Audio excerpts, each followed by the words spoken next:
খেলাফতের প্রধান ছিলেন। একদিকে মসজিদের ইমাম, অপরদিকে তিনি হচ্ছেন ইসলামী রাষ্ট্রের খলিফা। সম্মানিত হাজিরিন, যদি আমি সেই রাসূলের উত্তরটা দিতে চাই, আমার নবীকে, তোমার নবীকে মুহাম্মদুর রাসূলুল্লাহ আমার মুখ থেকে তখন উচ্চারণ হবে যখন আপনার এলাকার একজন মসজিদের ইমাম তাকে যদি মেম্বার ইলেকশন করার জন্য বলেন যে ইনি মেম্বার ইলেকশনের জন্য যোগ্য, তখন যদি আপনি বলেন যে এই মেম্বার ইলেকশনের জন্য এই খারাপ জায়গায় কেন ইমাম সাহেব আসবে, তখন আল্লাহ রাসূলের আদর্শের সাথে আপনার আমার চিন্তার অমিল হবে। আমি আপনার সাথে বলতে চাই, সম্মানিত হাজিরিন, নেতৃত্ব নির্বাচনের ক্ষেত্রে আল্লাহ রাসূলের নমুনাই হচ্ছে আমাদের জন্য সবচেয়ে শ্রেষ্ঠ নমুনা। আমরা প্রত্যেকে, গোটা বাংলাদেশ নয় গোটা পৃথিবীব্যাপী মুসলমানরা নির্যাতিত একটাই কারণ, আমরা পরিপূর্ণভাবে ইসলামে দাখিল হতে পারি নাই। আমরা ইসলামকে নামাজের মধ্যে, জাকাতের মধ্যে, হজের মধ্যে আমরা আবদ্ধ করে রাখছি, কিন্তু ইসলাম যে রাষ্ট্রীয়ভাবে প্রতিষ্ঠা করা সম্ভব, ইসলাম যে রাষ্ট্রীয়ভাবে প্রতিষ্ঠা হওয়া সম্ভব, ইসলামী ব্যক্তিত্ব কোরআনের আদর্শে মানুষ সহজে আধুনিক যুগে বর্তমান প্রেক্ষাপটে রাসূলের সুন্নাত তরিকা রাষ্ট্রপ্রধান হওয়া সম্ভব। এরদোগান কোরআনে হাফেজ তুরস্কের প্রেসিডেন্ট হয়ে নমুনা দেখে দিয়েছেন।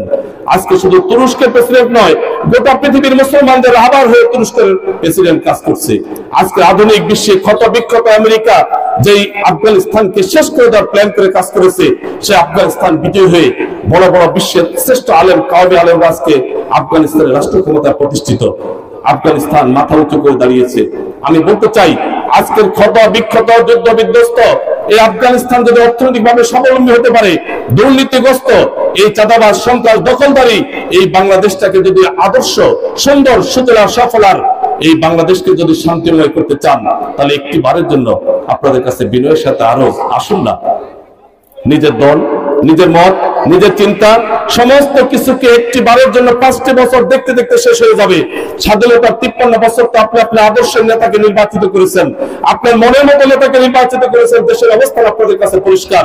শুধু একটি বারের জন্য আজকে কাওমি আলেম, আলিয়ার আলেম, পীর মাশায়েখরা সবাই একসাথে এসে আপনাদের কাছে আমরা দয়া করে একটি বারের জন্য অনুরোধ করছি, এই দেশের নেতৃত্বটা আলেমরা আমাদের হাতে দিয়ে দেখেন না, এই দেশটাকে আমরা ভালো চালাতে পারি কিনা, আমরা সুন্দর করতে পারি কিনা।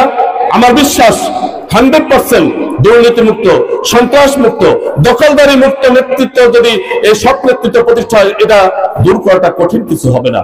সম্মানিত হাজিরিন, আজকে একজন কৃষক ন্যায্য মূল্যে সার পাচ্ছেন না, একজন যুবক লেখাপড়া শেষ করে দলীয় পরিচয় ছাড়া তার চাকরি হচ্ছে না, ঘুষ ছাড়া চাকরি হচ্ছে না।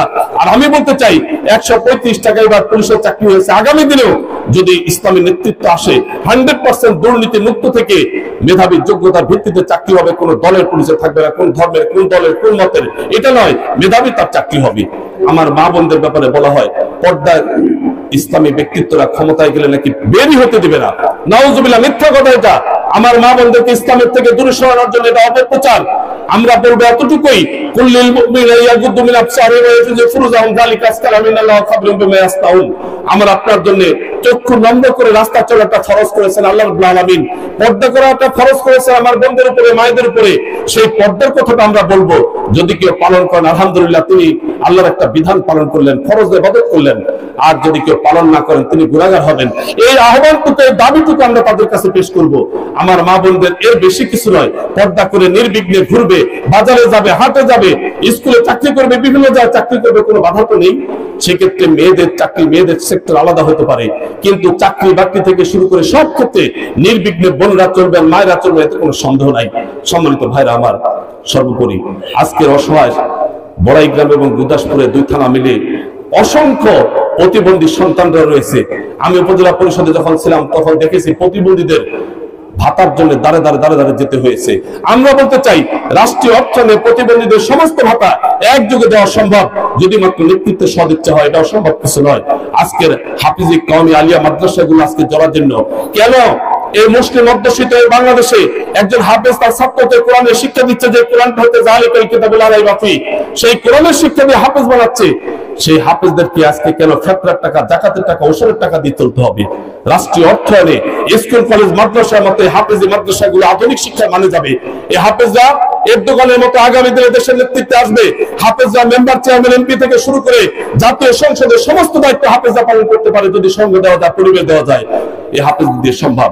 অতএব আমি আপনাদের কাছে বলতে চাই, শুধু একটি বারের জন্য আসুন না, আসুন না, দয়া করে আমরা এই বাংলাদেশটাকে একটু সুন্দর বাংলাদেশ গড়তে চাই। আমরা ইসলামী নেতৃত্ব একটাবার আপনাদের কাছে দয়া করি সেবক হিসাবে আপনাদের খেদমত করতে চাই। আমরা হযরত ওমর রাদিয়াল্লাহু তাআলার উত্তরসূরি হয়ে আপনাদেরকে এতটুকু বলি, দাঁড়ে দাঁড়িয়ে গিয়ে রাস্তাঘাটের উন্নয়ন থেকে শুরু করে সমস্ত হিসাব পৌঁছে দেওয়া সম্ভব শুধুমাত্র নেতৃত্বের সদিচ্ছা।